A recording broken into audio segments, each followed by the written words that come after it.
उत्तर प्रदेश की राजनीति में कौन ज्यादा ताकतवर, योगी या केशव मौर्य? किसका है सियासी भौकाल?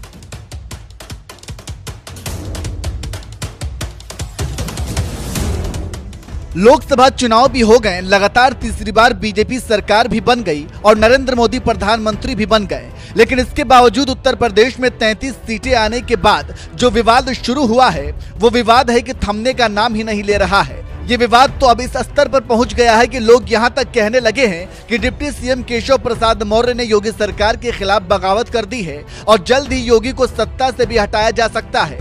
इन तमाम अटकलों के बीच सबसे बड़ा सवाल यह है कि राजनीति के मैदान में सबसे ज्यादा ताकतवर कौन है, योगी या केशव मौर्य?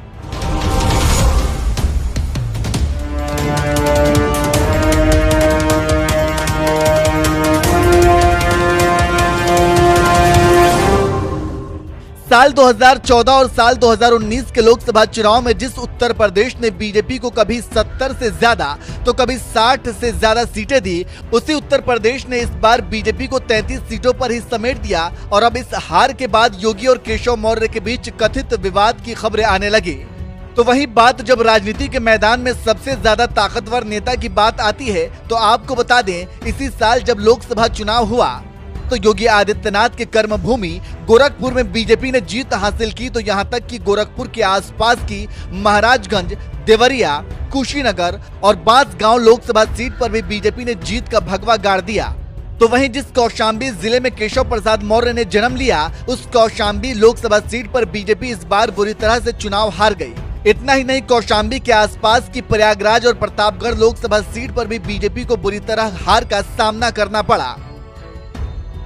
बीजेपी केशव प्रसाद मौर्य को ओबीसी समाज के बड़े चेहरे के रूप में पेश करती रही है, लेकिन इसके बावजूद केशव प्रसाद मौर्य इन सीटों पर बीजेपी को जीत नहीं दिला पाए।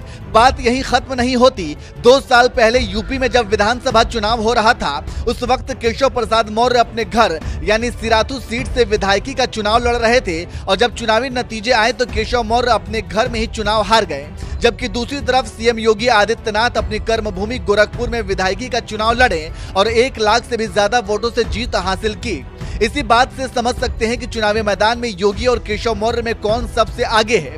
वैसे एक बात और बता दें कि केशव मौर्य यूपी में अब तक 4 बार विधानसभा चुनाव लड़ चुके हैं, लेकिन सिर्फ एक बार साल 2012 में जीत हासिल की थी, जबकि एक बार फूलपुर लोकसभा सीट से सांसद बने। तो वहीं दूसरी तरफ योगी आदित्यनाथ आज तक एक भी चुनाव नहीं हारे हैं।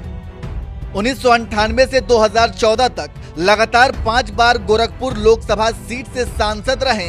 तो वहीं पहली बार गोरखपुर सदर सीट से विधायकी का चुनाव लड़े और यहां भी जीत का परचम लहरा दिया।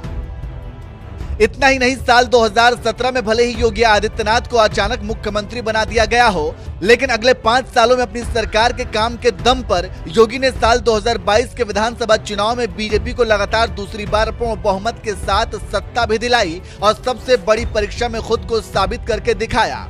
यही वजह है कि केशव और योगी के झगड़े के बीच आज भी लोग योगी को ही पसंद करते हैं। चुनावी मैदान में तो योगी आदित्यनाथ सबसे आगे नजर आते ही हैं। जनता के दिलों में भी उन्होंने अपने काम के दम पर किस तरह से गहरी जगह बना ली है, जनता की ये आवाज उसी का सबूत है, जो बता रहा है कि योगी को कुर्सी से हटाना मोदी और शाह के लिए इतना भी आसान नहीं है।